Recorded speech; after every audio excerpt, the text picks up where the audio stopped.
Once upon a time, in the quaint village of Wordville, there lived a curious young girl named Lila, who loved exploring the world of language.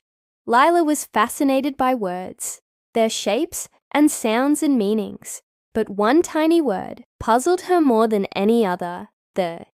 It seemed to pop up everywhere. The library, the trees, the sun, yet sometimes it vanished without a trace. Like in the sentence, she went to park to read a book.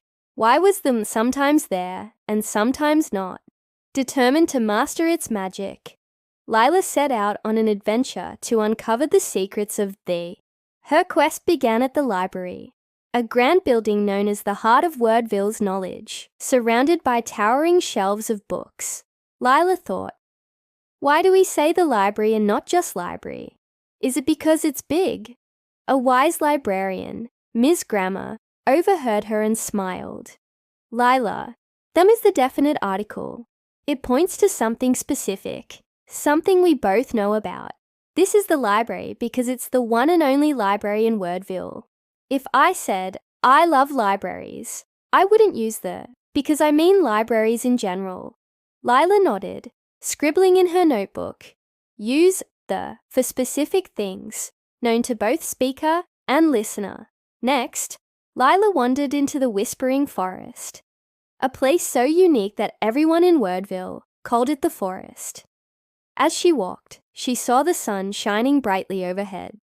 There's only one sun, Lila thought, so it's always the sun. Suddenly, a squirrel scampered by, chasing the acorn it had dropped. Lila realized the squirrel wasn't chasing just any acorn. It was the specific acorn it had chosen. But then Lila saw squirrels playing in the trees. Wait, she wondered, why the trees and not just trees? She remembered Ms. Grammar's advice. When talking about a specific group, like the trees in the Whispering Forest, the was needed. If she said, squirrels live in trees, she wouldn't use the because she meant trees in general. She made another note. Use the for unique things, like the sun, or specific groups like the trees here.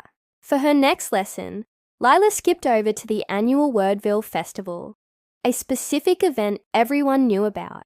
At the festival, she met the mayor, a title that always took the because it referred to one specific person. The mayor announced, "This is the best festival yet." Lila understood why the was used. It was the best, not just any best.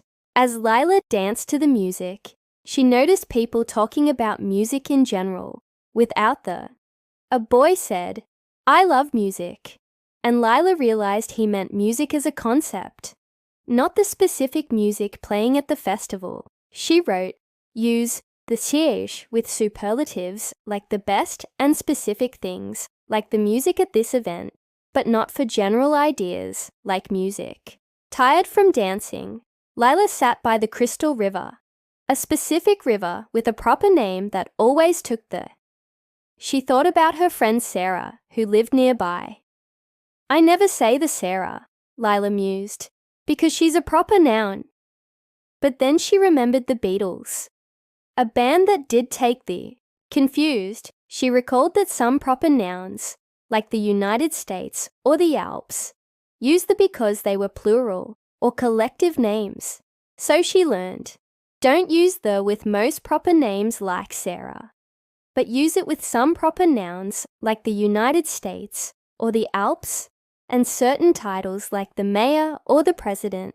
As the sun set, Lila returned home, her notebook filled with discoveries. She realized there was like a spotlight, shining on specific things.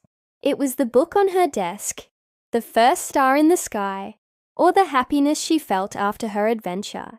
But when she thought about books, stars, or happiness in general, the disappeared. Over time, Lila used the with confidence, knowing it was the key to pointing out what was special and specific in her world. And so, in the village of Wordville, Lila became known as the girl who tamed the, teaching everyone that this tiny word held big power when used just right. The end.